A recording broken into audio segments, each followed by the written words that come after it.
Fíjate que entonces a la pelagra se le conocía como la enfermedad de las 4 Ds, que era demencia, diarrea, dermatitis por el tema de la piel y finalmente defunción, es decir, porque indefectiblemente el paciente acababa falleciendo. Actualmente no hay ningún problema porque el tratamiento se hace a base de reponerle las vitaminas que necesita y en el plazo de a lo máximo un mes el tema incluso de la demencia se resuelve. Actualmente está eso superado. Al final lo que él dice se resumía en que teníamos gente pobre, con aspecto monstruoso, escondiéndose de la luz, viviendo cerca de cementerios, como decíamos antes, y además locos, claro, porque la pelabra generaba una psicosis, como la esquizofrenia se llamaba psicosis pelagrosa. Claro. Es una conjunción para aquella época infernal, ¿no? Por lo tanto era un monstruo, era un demonio el sujeto. Y además en aquella época, bueno, y hasta recientemente, hace poco tiempo, sabéis que la enfermedad se consideraba o se recibía como un castigo divino, que algo que había hecho la familia, y entonces la misma familia se ocupaba de apartar al enfermo. Incluso, pues hablábamos antes de la posibilidad de que, claro, se convertían en mendigos, seguramente, lógicamente, porque incluso los apartaban y vivían en los cementerios, que era un sitio al que habitualmente nadie se acercaba, salvo si tenía que... ¿Y qué pasaba? Que por la noche era cuando salían este tipo de mendigos, incluso los familiares se acercaban, en algún caso, a llevarles alimentos, porque, bueno, de alguna manera, pues bueno, los familiares eran conscientes de que compartían esa culpa de la que estábamos hablando antes. Y a eso asociale, por cierto, en los cementerios los famosos fuegos fatuos, que eran fuegos de los gases de descomposición de los cadáveres. Entonces en el cementerio, con fuegos azulados que salían y personas monstruosas... Una aparición. Exactamente. Ahora de estos 300 años, imagínate. Y una cosa, doctor, hay una cosa muy importante. Hemos escuchado, y luego vamos a ver documentos bastante impactantes, hay que decirlo, de gente que creía tener la necesidad de beber sangre, de adueñarse del poder de la sangre. ¿Esto existe realmente? ¿Existió? ¿Tiene alguna explicación que haya personas con ese deseo, no sé si erótico, alimenticio, ancestral, de acercarse a la sangre? Vamos a ver, la sangre siempre antes el reportaje se ha explicado muy bonito, de una forma muy bonita, la sangre es la vida. Claro. Entonces, en lo más interior, claro, del inconsciente humano, si yo tomo sangre voy a vivir más, si yo me baño con sangre voy a vivir más, voy a ser más joven, claro. Y entonces había individuos anormales, probablemente trastornos en su momento psicóticos, que creían que la sangre era el único medio de igual que habéis visto, que hemos leído muchas veces en los guerreros esos que se comían el corazón del vencido para coger su fuerza, para coger porque ten en cuenta que el corazón es el motor de la vida, de la sangre.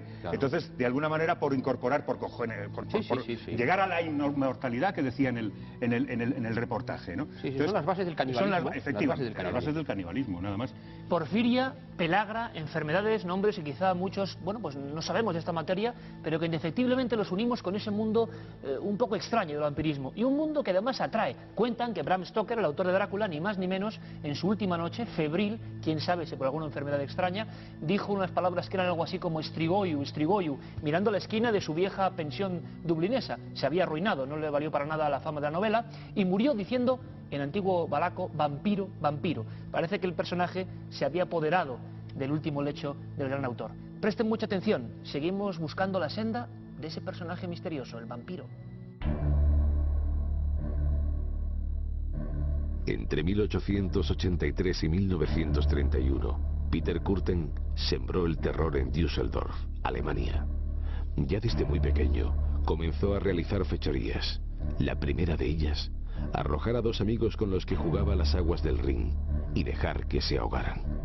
Desde entonces, fueron muchos hombres, mujeres y niños los que murieron por su furia incontrolada. Atacaba a sus víctimas con ferocidad, abusaba de ellas y las apuñalaba con unas tijeras para lamer las heridas. Uno de sus sueños era hacer descarrilar trenes para ver cómo morían descuartizadas decenas de personas. Fue detenido gracias a la denuncia de su mujer y condenado a morir en la guillotina.